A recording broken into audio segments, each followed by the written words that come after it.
La gente no va a recordar cómo comenzamos, pero todos van a recordar cómo terminamos. Yo lo he visto en boxeadores, en grandes actores del universo de Hollywood que hacen una película de más que es un fracaso y la gente los recuerda por eso. Así de injustos somos. O un boxeador que sube a una pelea más de viejo y lo liquidan al primer round y la gente se olvida que retuvo el cinturón por 20 años. Porque lo último que hacemos, ese casi, es lo que nos marca.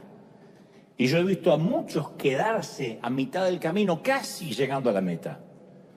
Y solía haber un tiempo que mantenían el paso, corrían, pero no pensaron, nunca calcularon, que la carrera sería tan agotadora. Quizás se desanimaron cuando tropezaron, porque los tropiezos son parte de correr. Cualquiera que haya sido la razón, ya no corren. Puede que asistan a la iglesia, vengan, ofrenden, pero sus corazones no están en la carrera de la fe. Se retiraron antes de tiempo. Entonces, de alguna forma, como en estado de coma, se congregan, vienen, pero no corren la carrera. Hace muchos años Dios me regaló la oportunidad de entablar una relación de amistad profunda, muy estrecha, con un querido amigo, un hombre de Dios llamado Omar Cabrera, el reverendo Omar Cabrera, que actualmente está en la presencia del Señor. No fui amigo toda su vida, ni toda mi vida, pero los últimos años de él sintió de dedicarme a algunos desayunos. Me dijo, vamos a desayunar al menos unas 2 veces por semana, porque quiero transmitirte, quiero volcarme en ti, quiero vaciar lo que yo sé. Y para mí fue un regalo impresionante. No falté a solo ni una de esas citas. Y una mañana durante un desayuno le pregunté a Omar si solo pudiera darme un consejo, algo que yo debería saber y atesorar por el resto de mi vida. ¿Cuál sería ese consejo? Y el hombre me dijo, ¿estás seguro que quieres oírlo? Porque muchos me han hecho esa pregunta, pero no están listos para oír la respuesta. Yo le dije, sí, quiero saber cuál es ese único consejo por encima del resto. Y agregó, solo mantente enfocado, mijo. Mantén el rumbo por el resto de tu vida, no pierdas tu norte. ¿Me oíste, hijo? No pierdas el norte. Sea cual sea tu norte, no lo pierdas. Y agregó, porque en este negocio, cuando hablaba de negocio, hablaba de los negocios del reino, los negocios del Padre, como lo definió Jesús a los 12 años. En este negocio hay que aguantar. Todo se trata de aguantar. No es una carrera de 100 metros, es una maratón de resistencia. Y hay que permanecer, hay que durar, hay que sostenerse, hay que aguantar los golpes y estar ahí. Yo agradecí eso. Y me he olvidado otras cosas por la fragilidad de mi memoria. Pero he guardado ese axioma hasta el día de hoy. Si algo nació en el corazón de Dios, se supone que debe permanecer. Y debe permanecer y mantenerse en el tiempo hasta el final, terminar bien. En el libro de los Hechos, el capítulo 5, el versículo 35, se narra que el Sanedrín, los religiosos de la época, los fariseos querían condenar a muerte a los discípulos, a los seguidores de Jesús, los querían ejecutar. Y entonces se para en el medio de la corte, del magistrado, un tal Gamaliel, doctor de la ley, un tipo muy respetado, y presenta una magnífica interpelación que a mí me ha salvado la vida cada vez que recuerdo estas palabras. No son las más conocidas, no aparecen en las calcomanías, ni se pegan, ni se usan como pegatinas en los automóviles y en las neveras, pero caramba que estas palabras a mí me han salvado la vida más de una vez. Gamaliel dijo, hombres de Israel, les habla, insisto, a todos los que quieren condenar a los discípulos. Piensen 2 veces lo que están a punto de hacer con estos hombres. Y luego da una explicación, dice, hace algún tiempo, ustedes saben que surgió un tal Teudas, que se jactaba de ser el Mesías. ¿Se acuerdan de Teudas? Oh, dijeron todos, sí. Se le unieron como 400 hombres. Él decía a Teudas que era el Cristo. Pero lo mataron. Y que yo sepa, no resucitó. Ahí está el cuerpo. Y todos los seguidores se dispersaron y ahí se acabó todo. Después surgió un tal Judas el Galileo, ¿se acuerdan? Oh, sí, en los días del censo. Y logró también que un grupete lo siguiera. Porque como decía mi mamá, esto no lo dijo Gamaliel, sino mi mamá, para cada roto hay un descosido. Bueno, y a este Judas, dice Gamaliel, también lo mataron. Y todos sus secuaces se dispersaron. Ajá. Bueno, en este caso, les aconsejo, varones de Israel, que dejen a estos hombres en paz. Caerán por su propio peso si tienen que caerse, suéltenlos. Si lo que se proponen y hacen es de origen humano, va a fracasar. Van a quedar en un casi. Pero si es de Dios, no lo van a poder detener y no sea que se encuentren luchando contra Dios. Cuando dijo eso, les corrió un frío a todos por la espalda que empezó acá y terminó donde culmina el nombre digno de la espalda. Y soltaron a los hombres. El razonamiento es sencillo. Lo que es humano termina en un casi. David intentando construir el templo, Agripa diciendo, por poco me persuades a ser cristiano. Pilato diciendo, me lavo las manos, casi puedo liberarlo, pero no lo voy a hacer. Gamaliel les habló de aquellos que decían haber sido Mesías y casi fueron Mesías. Pero no lo hicieron, no lo fueron. No resucitaron, no liberaron a nadie. Lo que no nace en el corazón de Dios se suele disolver como arena mojada entre los dedos.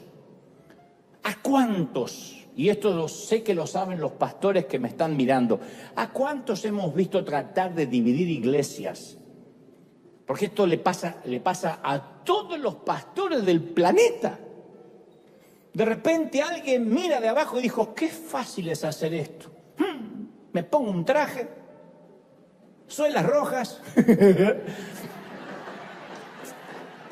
y predico, digo 3 chistes y ya está. Algunos creen que es fácil, entonces dice, bueno, me voy a poner una iglesia y se llevan siempre adeptos, siempre encuentra, para un roto siempre hay un descosido, siempre detrás de un loco hay otro más loco que lo sigue. Y dicen, Dios me mandó a poner un ministerio nuevo, pero este va a ser más poderoso, o más fogoso, o que no sé, o más sanador, o no va a haber suegras aquí. No sé lo que prometan. Y luego quedan frustrados, estancados, olvidados. Yo recuerdo a alguien que me dijo, Dante, yo voy a ser el único que se vaya de River y voy a tener un gran éxito. Y no valió de nada que yo le explicara que cuando alguien busca el éxito es esquivo. Nunca la búsqueda del éxito puede ser el motor y menos el combustible de un llamado genuino. No nos metemos en el negocio de las almas para tener éxito. Una buena fama para con los hombres, así como el éxito bien entendido o los recursos, el dinero, nunca se buscan. Llegan solas, como la cosecha de una buena siembra de años. Cuesta 30 años hacer un éxito de la noche a la mañana. Y eso llega. Dice la Biblia, te alcanzarán las bendiciones. ¿Alguien lo cree, sí o no? No dice, buscarás las bendiciones. Las bendiciones te alcanzarán. Ahora, esos días grises no me impidieron seguir caminando. Algún día yo sé que voy a ver la vida y estaré tranquilo de haber invertido mis años en servir al Señor. Y lo bueno de todo esto, que nada ni nadie me habrá detenido. Con errores, con aciertos, la historia va a juzgarme. La historia va a juzgarte. El tiempo es nuestro aliado. Tarde o temprano van a decir, sí, aprendí, no aprendí, me bendijo, no me bendijo. Pero el tema es llegar. Ahora, ¿qué habría sucedido si en esos días grises me hubiese rendido? si hubiese permitido que el dolor obstruyera mi perspectiva a largo plazo, no sirvo. Las veces que colegas, pastores míos de Argentina dijeron, eres una moda, un payaso, este tipo tiene cualquier cosa, menos palabra, menos unción, nunca nadie lo va a escuchar. Si yo hubiese oído esas voces, como Pilato, yo sería casi un predicador. Yo sería casi un hombre de Dios. Alguien que lo intentó, que quedó por la mitad, pero después la crítica fue muy grande y no pude. Tuve muchos retos económicos que no pude afrontar. Y si yo hubiese llegado a la conclusión que no servía, y si hubiese oído esas voces que pulularon a mi alrededor, yo hubiese permitido que un mal momento, que un tropiezo me robara lo que después recibí por décadas. Hoy sería parte de las enormes filas de los casi. Y Dios nos dice a diario, irrevocables son mis dones y mi llamado. No es que cuando te equivocas Dios te quita el don. Cuando fracasas Dios te quita el llamado. No se lo quitó a Moisés, no se lo quitó a Jonás. Lo metió en el vientre de un pez, pero el llamado lo tuvo. Vas a ir o por barco o por pez, pero vas. Moisés tuvo que atravesar un montón de situaciones. Ni te hablo de José. Dios no revoca el llamado. Y esto va para alguien que me está oyendo o viendo. Dios no perdió el interés en ti.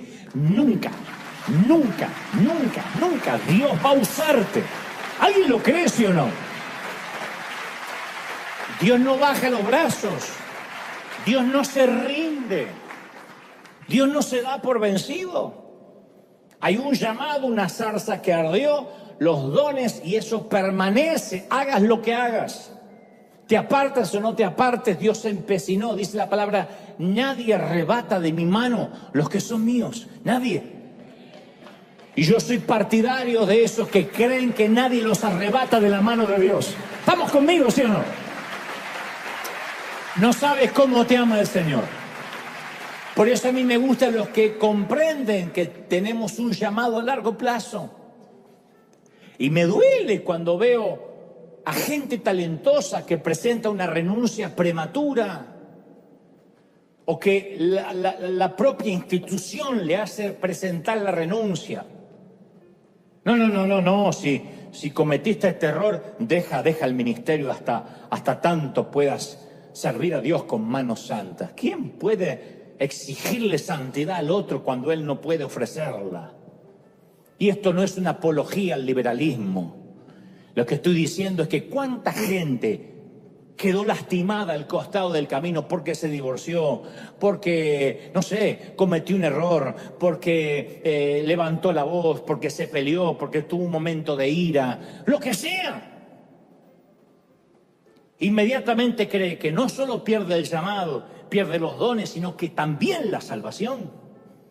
Y la salvación está allí al alcance de una oración de arrepentimiento. Decir, Señor, este soy, perdóname. La sangre de Cristo no solo te perdonó por los pecados antes de que lo conocieras, sino por los pecados que sabías que ibas a cometer y los que vas a hacer en el futuro. Así te ama el Señor. La gracia lo cubre. ¿Están conmigo, sí o no? Y a veces muchos abandonan el ministerio. Y los congregantes tienen que recoger los pedazos rotos de una visión abortada. ¿Por qué? La visión tiene que permanecer. No depende del movimiento enterrador de un hombre. El mover de Dios es más grande que cualquier ministerio personal. Cuando pasen los años, la gente va a olvidar el nombre de River. Porque así es. La gente no recuerda eternamente los nombres de las iglesias. Va a olvidar el nombre mío. Pero eso está bien, porque la gloria le pertenece a Dios. La gente olvidará a River, olvidará a Dante, olvidará a los servidores, pero nunca va a olvidar cómo Dios les cambió la vida, lo que pasó durante esta temporada. Puede que olviden la casa del pan, pero nunca van a olvidar el pan que comieron, nunca. que cada vez que venían había pan en la casa del pan. La casa se puede olvidar, la panadería ya no está, qué sé yo, pero uno nunca olvida lo que comió. Y en una cultura en que la inestabilidad es la norma, la regla, es esencial que la gente encuentre constancia en la iglesia. Constancia. Yo siempre dije, no podemos andar saltando de visión en visión. Los líderes de River saben que esta es la misma visión que tenemos de hace años. No ha cambiado, no es que todos los domingos hay una teología novedosa, hoy vamos a hacer algo distinto. Es siempre lo mismo. Algunos se pueden aburrir, pero siempre es un enfoque en qué somos buenos. Lo hemos hablado muchas veces. Nuestro compromiso es que nunca lo sagrado se vuelva común. Y eso va a ser consistente. Y si tienes un llamado y ahora estás en un momento de debilidad y dices, yo sé que tengo dones y no los estoy usando, yo sé que tengo un llamado, pero me desvié. Lo único que tienes que hacer es, Dios mío, yo reconozco que soy un desastre, que tengo hipo, y el hipo me lleva de un sitio a otro y que estoy luchando con muchas cosas, pero te doy mi palabra que quiero morir como un gladiador, como un samurái, peleando, siempre yendo para adelante. Voy a ser como el junco de la Florida, que se dobla con el viento y los huracanes, pero cuando pasa el viento se vuelve a levantar. Puedes contar conmigo hasta el último de mis días. Esa es la promesa que tenemos que hacerle al Señor. Y nos volvemos a levantar. ¿Sí o no? Hombres como este muchacho que me dijo eso, ignoran el principio de Gamaliel. Si realmente es de Dios, prevalece. Si no queda en otro casi. No hay cosas instantáneas en el reino de Dios. Es una resistencia. Cuando las multitudes seguían a Jesús con propósitos egoístas, Él les recordaba el costo. Y en Lucas 14:28 usa hasta una metáfora de construcción para que entiendan. Les dice Jesús, supongamos que alguno de ustedes quiere construir una torre. Si tienen algo de sentido común, ¿acaso no se sientan primero a calcular el costo? Para ver si tiene suficiente dinero para terminarla, porque si construye un piso no es una torre. Si echa los cimientos y no puede terminarla, todos los que lo vean, dijo Jesús, van a comenzar a burlarse y dirán, este hombre no pudo terminar lo que empezó a construir. ¿Cuánta gente hemos conocido que son torres a medio construir? Que quisieron, pero no calcularon el costo. Y dijeron, yo voy por la fe. ¿Y el costo? Ir por fe no es improvisar. Te puedo contar decenas de casos de cuando yo era chiquito, o jovencito, o niño, que en la iglesia donde nos congregábamos alguien dejaba el trabajo en la fábrica metalúrgica o abandonaba el empleo porque decía, voy a vivir a partir de ahora por fe, Dios me dijo. Y se moría de hambre, los hijos, la familia. Terminaba divorciándose, un caos. Porque hacían de la ignorancia una virtud, de la improvisación un don. Entonces nunca solo las buenas intenciones son suficientes para terminar aquello que empezamos. Las intenciones Dios nunca bendice intenciones. Sino cuando lleguemos al cielo, el Señor en lugar de decirnos bien hecho, siervo fiel, nos diría, bien intencionado, siervo fiel. ¡Oh! ¡Qué intenciones que tenía! Sí, nunca hemos visto un dedo, pero qué intenciones buenas. Y hay de los que empiezan a construir, pero no termina aquello que comenzaron por falta de cálculo. Todo en la vida merece un cálculo. Si vas a casarte, tienes que calcular los costos. Si vas a tener hijos, tienes que calcular los costos. Si decides no tenerlos, tienes que calcular los costos de no tener hijos. Si vas a comprar una casa, si vas a emprender un crédito, si vas a irte de un país, quedarte en el país, todo tiene un costo que hay que calcular. Si vas a las urnas a votar democráticamente por un presidente, tiene un costo. ¿Cuánta gente hemos conocido que se enamora de un restaurante y dice, ay, cómo me encantaría ser dueño de uno? pero jamás se dieron una vuelta por lo que significa una cocina. El restaurante no es lo que se ve de afuera con los cuadros y las velas, el caos que está pasando dentro de la cocina. Eso es con lo que vas a tener que lidiar. Y yo con el paso de los años he aprendido que lo importante no es correr rápido, sino mantenerse en la carrera. Después me dijo un arriero que no hay que llegar primero, sino hay que saber llegar. Lo cantamos, pero no lo ponemos por obra. Hay que saber llegar. Servir al Señor no es una carrera de 100 metros, eso es una maratón de resistencia, resistir. Yo me alegro mucho cuando me encuentro con consiervos que siguen en carrera con el paso de los años. La vida nos separó, nos llevó por caminos diferentes, pero a veces me encuentro con gente que me dice, yo estoy sirviendo al Señor en tal provincia, en tal país, soy misionero, nos conocimos antes cuando éramos jovencitos.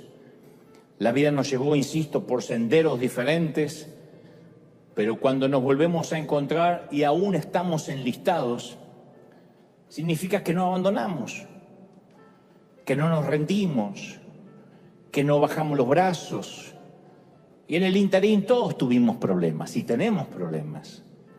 Porque los que permanecen no son los impolutos, los perfectos y esos que se muestran sin pecado desde los estrados. Todos tenemos problemas. El que dice que no es un timador. Pero todos luchamos con debilidades, con problemas. Todos somos decepcionantes. El tema es mantenerse a pesar de las decepciones. Sostenerse.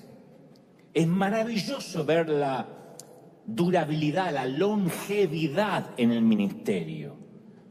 Aquí tenemos mucha gente que sirve con mujeres que en lo personal yo los conozco desde hace 16 años. Cuando llegamos a la Catedral de Cristal y los veía y no han cambiado su sonrisa y su entrega. Había recién aquí una muchacha, otro muchacho que yo los conozco de años. Después hay gente que se sumó, gloria a Dios por ellos. Pero hay aquí un equipo de pastores, de servidores que han permanecido y a mí me produce algo tan lindo el saber que son fieles. Ahora en Panamá fue a visitarnos el pastor de Cuba, el pastor local de Cuba, el que nos ayudó a que construyamos las casas, lo hemos visto por video. Y él dice, pues déjame que yo le diga algo. Que yo le diga algo, pastor. Yo estaba esperando hablar así los cubanos, no estoy haciéndoles burla y nada, sino que tiene un tono que es maravilloso, que ojalá que en el cielo se hable así. Bienvenido, bienvenido, bienvenido. ¿Qué pasa, sabor? Dice Pedro. Sería espectacular. Y me dice, mira, yo conocí aquí a tus pastores, a Guillermo, a Rudy, a Fernando. ¿Y sabes lo que me llama la atención a mí, a todos los cubanos? El amor que ellos tienen por River, el amor que tienen por ti, pastor. Son gente leal, son gente que no murmuran, son gente que no chismean. A mí se me infló el pecho así como Argentina cuando ganó ahora hace poco.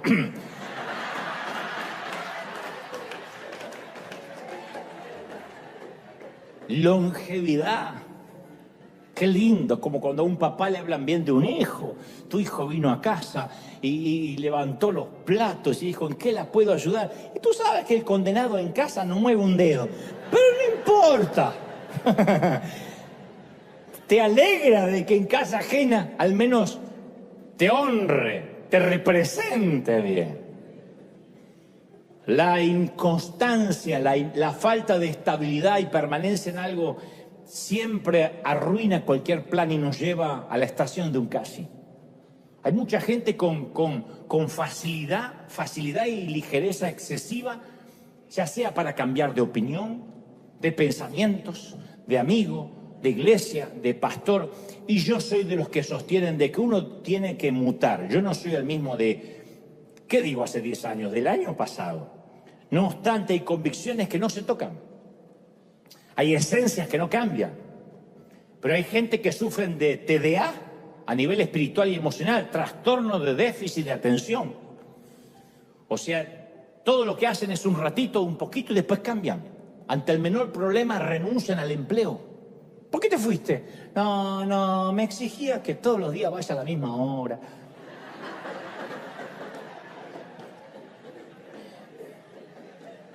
Hay quienes cambian de congregación en congregación y hasta te contabilizan las congregaciones en las que estuvieron. Y te dicen con orgullo, esta es la número 42. ¡Oh! Nunca puede echar raíces en ningún sitio, porque cuando las cosas se ponen feas o no comparte algo, se mandan a mudar. Otros son inconstantes intelectuales. Nunca terminan de leer un solo libro completo en toda su vida. Tiene más de 20 libros en la mesa de luz, todos a medio terminar.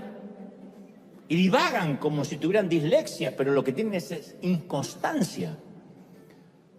Por lo general, el que es inconstante intelectual lo es también en términos espirituales, por lo general. Hay corazones que están distraídos, que están desenfocados. Así hasta para cuando consumen streaming. Miran una serie y la dejan por la mitad, miran una película y la dejan por la mitad. Porque se aburren. Vidas sin estrategias, vidas sin prioridad definida, erráticas. Tienen hipo espiritual crónico.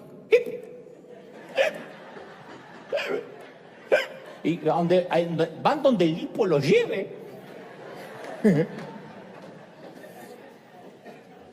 Vivimos en una época de gente frágil, de gente inconstante, lo podemos ver.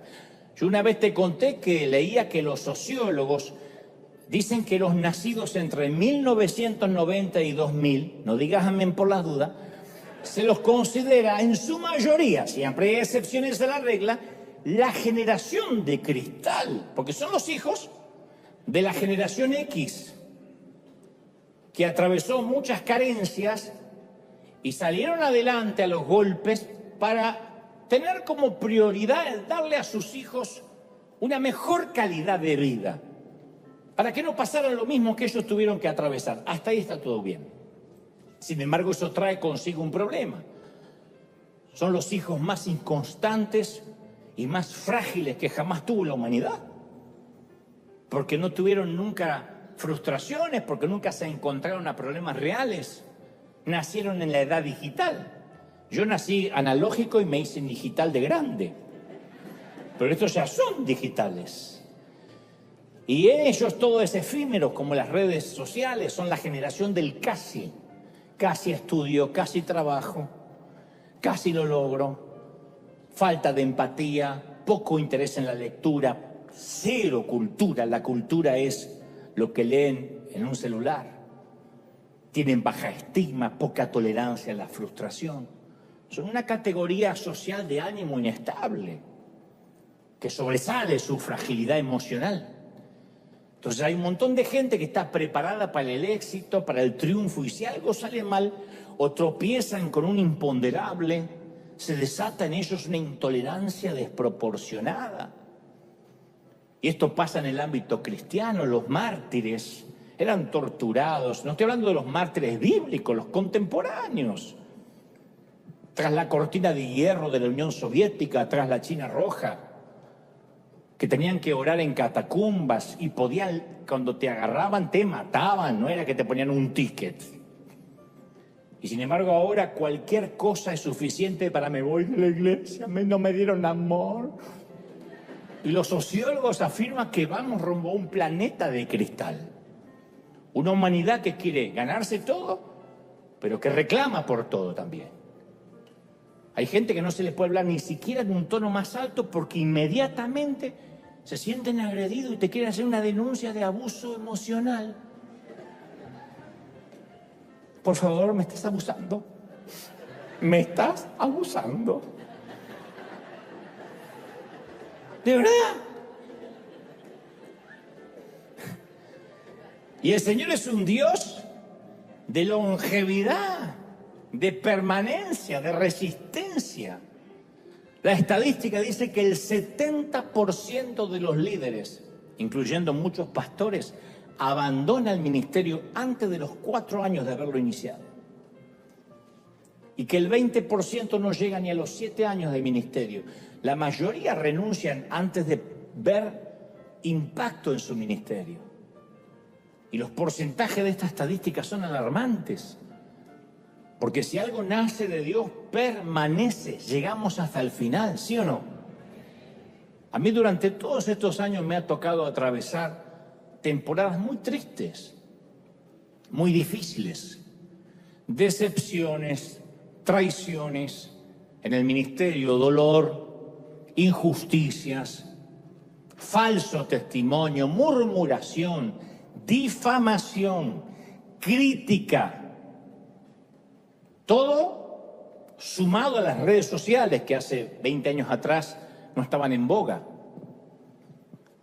Un famoso autor que ya no existe, llamado Humberto Eco, dijo: antiguamente los borrachos que eran silenciados en los bares cuando decían alguna imbecilidad y eran acallados, decían: me tiene unas copas de más, llévenselo a casa. Hoy opinan en las redes sociales a la altura de un premio Nobel. Entonces, cuando uno está expuesto, uno recibe difamaciones, murmuraciones, insultos, improperios, adjetivos. Yo puedo hilvanar días y días grises de sentirme frustrado, dolido, diciendo cómo me voy a defender, qué digo. Pero siempre he logrado encontrar aliento en aquellas palabras semi-escondidas aquí en el libro de los Hechos y dichas por Gamaliel. Si esto es de Dios, va a permanecer, va a durar. Alguien tiene que celebrar por eso, esto va a durar, ¿sí o no? Y este es el punto. Jesús no abandonó su camino en la cruz. Y Pablo tampoco se dio por vencido. Y todo por una razón que lo diré otra vez. Antes que Saulo siguiera a Dios, Dios ya estaba guiando a Saulo. Y esto es para nosotros hoy. Antes que tú conocieras a Dios, cuando andabas en la parranda, cuando andaba con las viejas, andaba tomando y haciendo cualquier locura, lo creas o no, me van a odiar otros pastores por esto, Dios ya te estaba cuidando en un ambiente controlado, porque Dios te estaba protegiendo para un propósito. ¿Alguien lo cree, sí o no? Bueno, ¿y qué significa esto? Que los momentos en que quisiste darte por vencido, Jesús estaba ahí. Los momentos de tentación que dijiste cedí, claudiqué, Jesús estaba ahí. En los momentos en que te quedaste al lado del sendero diciendo no puedo más, no tengo oxígeno, Jesús estaba ahí. Parece una palabra de motivación, es una palabra teológica profunda. Porque si no pensamos que en ese momento el diablo nos tenía, Dios no nos conocía, el Señor tenía un propósito con Saulo desde que nació. Pablo no fue un plan B. No es que Jesús dijo, me busqué justo 12 ignorantes y encima uno traidor.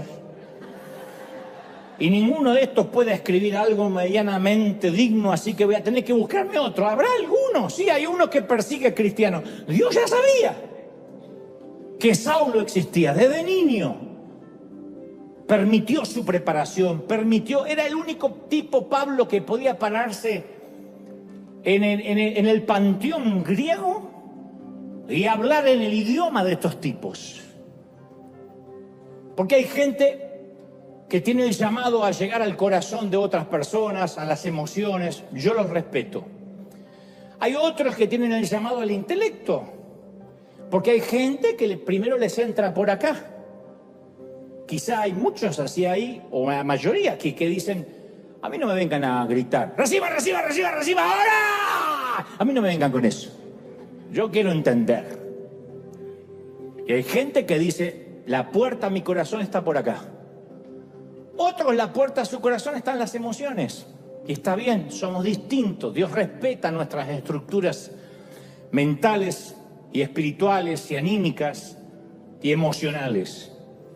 Pablo llegaba a los pensantes, a la gente de dinero, a los académicos, a los que debatían a Sócrates, a Platón, a los que filosofaban, Ahí no podía ir Pedro diciendo no tengo esto, no tengo nada, pero lo que tengo te doy. Eso no estoy desacreditándolo, pero no era lo que ellos querían oír. Hubiesen dicho esto es magia, esto es un truco. Pablo sabía cómo hablarles porque Dios lo preparó toda la vida. Y este es un mensaje para que no te rindas. Porque todas esas situaciones que te tocó atravesar en tu país, con una familia disfuncional, todos esos fallidos que has tenido durante la vida fueron permitidos por Dios para un propósito. Él nunca dejó de guiarte. Por eso no te puedes entregar. No puedes mirar hacia atrás y decir, hice un desastre. No, Dios permitió cada detalle. Los atletas dicen que cuando ya no pueden más, tienen que atravesar esa muralla de oxígeno. Una vez te lo conté. Y hay dos opciones. O te paras ahí, porque el cuerpo dice basta, o buscas un segundo aliento. Ahí es cuando empiezan a correr con el corazón y ya no corren con las piernas. Y esta palabra va para los que a veces ya no tienen fuerzas. Y el Señor me ha mostrado que están a punto de rendirse. Y piensan que quizás ya es hora de abandonar la carrera. El Señor me ha dicho que te diga, no existe el casi en tu vocabulario ni en el mío. No existe el casi. Te llamé para no abandonar. O estamos con Jesús o estamos en su contra. No hay un casi cristiano. No existen los casi llamados. No existen los casi santos. No existen los casi comprometidos. Con Jesús los casi se transforman en ciertamente. Los a veces se transforman en siempre. Los la próxima vez se transforman en esta vez, ahora. Jesús no subió a la cruz para casi morir por nosotros. Jesús no fue alguien que casi resucitó. Él lo dio todo. Y Jesús no tuvo espacio para el casi y no lo tiene hoy. Para el maestro la palabra casi es como decir nunca. Así que mi hermana, mi hermano, si en este mismo momento sientes que no puedes más, que no puedes correr más, por favor, no se te ocurra sentarte faltando tan poco para llegar a la meta. No creas que vas a decir, bueno, Dios va a tener en cuenta que lo intenté, casi lo logré. La frase algo es algo no funciona para Dios. Algo es algo. No, algo es algo no. Tienes que llegar a la meta como sea. Cojeando, herido, sangrando, arrastrándote con los codos.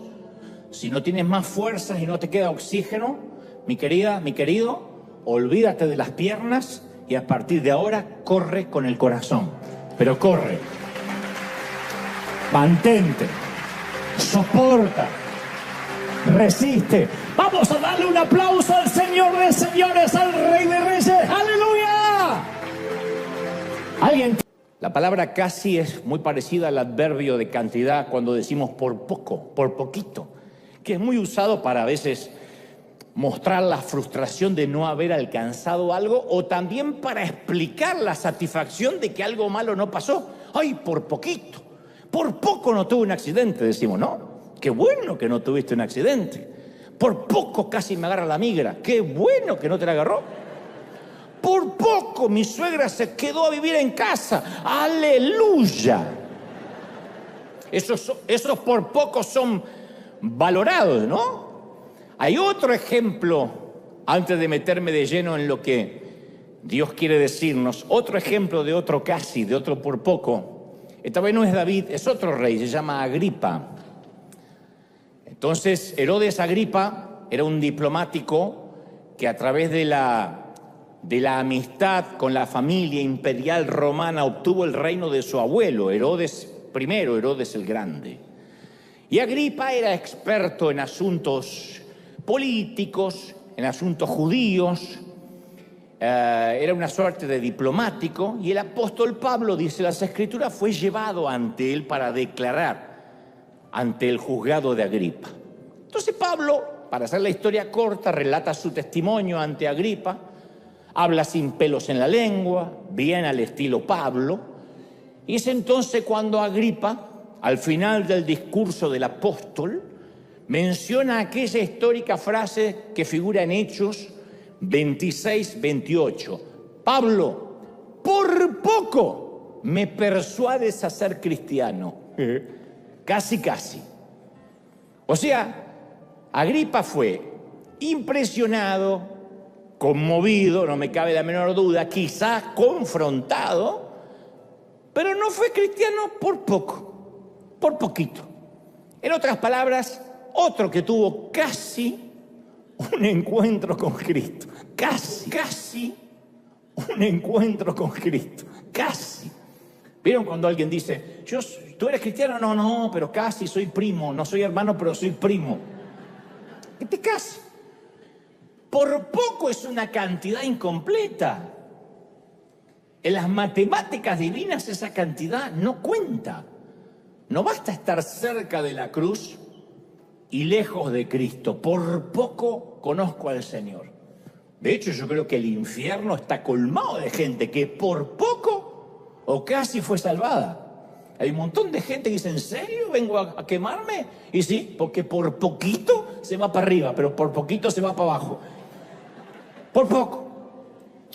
Otro de los famosos casis de la Biblia, el más emblemático, es Poncio Pilato. Pilato es un patricio bajito, con ropas muy costosas, como todo petizo, agrandado, pechito de paloma, disculpen los que son de baja estatura, como todos los petizos de la Biblia, no los contemporáneos. Como todo prefecto, usa el cabello cortito, me lo imagino afeitado, prolijo, así se lucían los magistrados romanos, y especialmente los prefectos. Lo preceden 2 soldados que bajan por la escalera de piedra dentro de un inmenso patio hecho con mosaicos de roca. El magistrado, el pequeño magistrado, se sienta en su silla y le traen al acusado del día.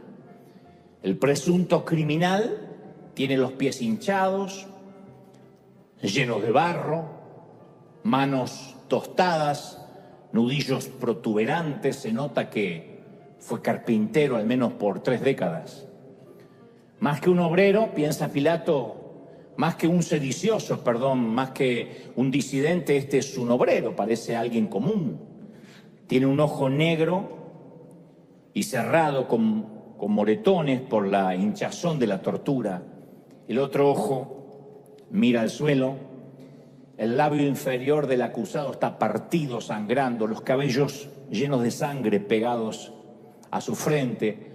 Es obvio que antes de traer al acusado ante el procurador, le propiciaron una muy buena paliza. La experiencia le ha enseñado a Pilato a mantenerse alejado de las trifulcas judías, especialmente de las religiosas. Él no se mete con eso. Pero tiene que admitir que siente curiosidad. ¿Por qué este Jesús ha agitado tanto al pueblo? Si fuera por las naturalezas de los cargos que se le imputan, Pilato soltaría al hombre de inmediato, porque no hay ninguna prueba contra él, excepto el odio de quienes lo trajeron. Pero el pueblo tiene sed de sangre y están exigiendo un veredicto. Entonces el pequeño hombrecito que representa el poder del Imperio Romano dice, hey, ¿eres tú el rey de los judíos?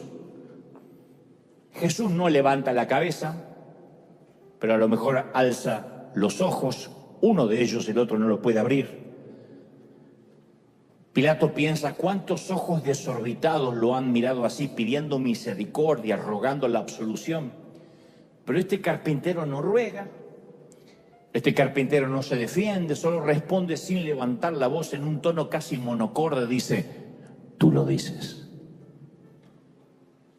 Vuelvo a preguntarte, ¿eres el rey de los judíos? Y él vuelve a decir, tú lo dices. Y antes que Pilato pueda reaccionar, el grupo de líderes judíos que lo trajo hasta ahí empiezan a gritar contra el acusado. Este hombre se proclama a sí mismo el rey, debe morir. Y mientras tanto, el humilde Galileo sigue mirando al suelo. Pilato mira a los líderes judíos apiñados en el rincón opuesto al tribunal. Para los religiosos los latigazos no son suficientes. Pilato quiere dejar ir a Jesús. De alguna forma está diciendo, dame una sola razón, Galileo, y te dejo ir. Una razón y te dejo libre. Estos locos te odian y no sé por qué, pero no encuentro nada para condenarte. Así que dame una sola razón y te dejo ir. Así que trata de negociar con el pueblo y trata de entregarles a Barrabás, un delincuente, pero ellos prefieren matar a Jesús. Cree que si manda a Jesús al poste de los azotes y le dan 39 latigazos, los que lo acusan se quedarán conformes. No, ellos quieren que Jesús vaya al Gólgota. Pilato declara que no encuentra ningún crimen en este hombre, pero ellos lo acusan de violar la ley, de oponerse al César. Así que Pilato casi lleva a cabo lo que hubiese sido el más grande acto de misericordia de toda la historia mundial. Casi. Él casi puso en libertad al Hijo de Dios. Claro, teológicamente alguien puede decir, pero eso hubiese impedido el plan divino. Ok, pero vamos a centrarnos en Pilato. Él casi pudo haberlo liberado. Él tenía el poder. Él tenía la decisión. Él usaba el anillo con el que se sellaban las órdenes.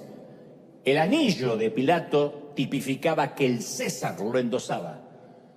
Y Lucas 23-22 dice, Pilato les dijo por tercera vez, ¿qué mal ha hecho este hombre?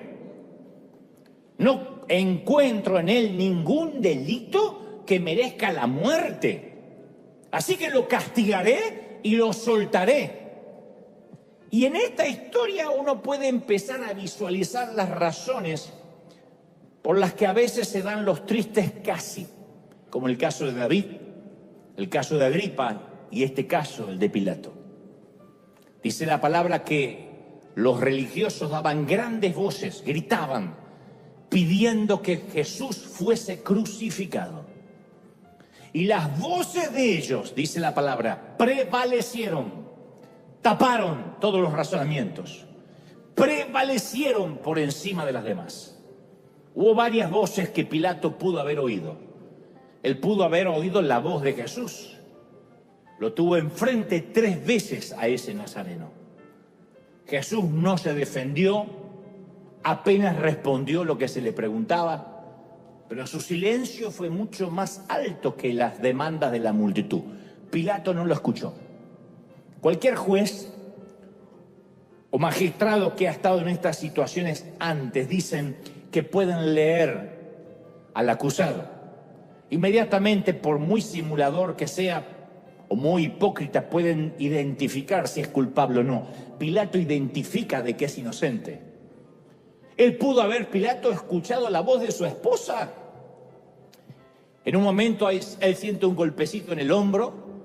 Nadie le puede tocar el hombro, excepto la esposa, porque después se le arma en casa si no hace caso. Y le dice la esposa, le manda un papelito, le manda una esquela. Mi querido Pila,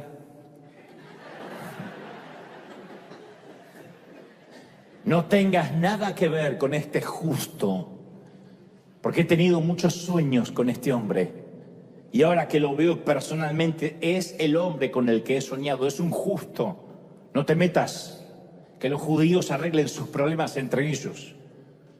Cualquiera se hubiese detenido y se hubiese preguntado acerca del origen de ese sueño y por qué su esposa, que es romana, lo llama justo. Los romanos no llaman justos a ningún judío. Yo hubiese pedido un cuarto intermedio, unos momentos, y le hubiese dicho, gorda, ¿de qué hablas? Mira, Pila, tuve pesadilla. No sé, no lo escuchó. Pilato no la oyó. Pudo haber escuchado su propia voz. Él dice, no hay nada equivocado en este hombre, no hay una razón que justifique el tener que crucificarlo, es la pena máxima. Es lo que le hacemos a los delincuentes, a los criminales, para que sea una exposición, una lección al resto del mundo, no un hombre que dijo un par de cosas que a ustedes no le agradaron. Él pudo haber escuchado muchas voces, Pilatos digo, pero no lo hizo. Tantas voces, la voz de la religión, la voz de la conveniencia, la voz de la política, la voz de la conciencia. Así que Pilato se hace esa pregunta también muy famosa en las Escrituras. ¿Qué haré con Jesús, llamado el Cristo? La pregunta sigue resonando a través de los siglos. Hay mucha gente que se pregunta, ¿qué voy a hacer con Cristo? ¿Qué voy a hacer con este Jesús? ¿Dejo que entre en mi vida o sigo de largo? ¿Qué voy a hacer con Cristo? Él dijo, ¿qué haré con este hombre? Lo expresó verbalmente, no sabía qué decisión tomar. Él casi lo liberó, pero no lo hizo. Pilato supuso que podía evitar tomar una decisión. Puedo evitarlo. Puedo mantenerme neutral, dijo, puedo ser gris. Y al no escoger, escogió. Al no elegir, eligió.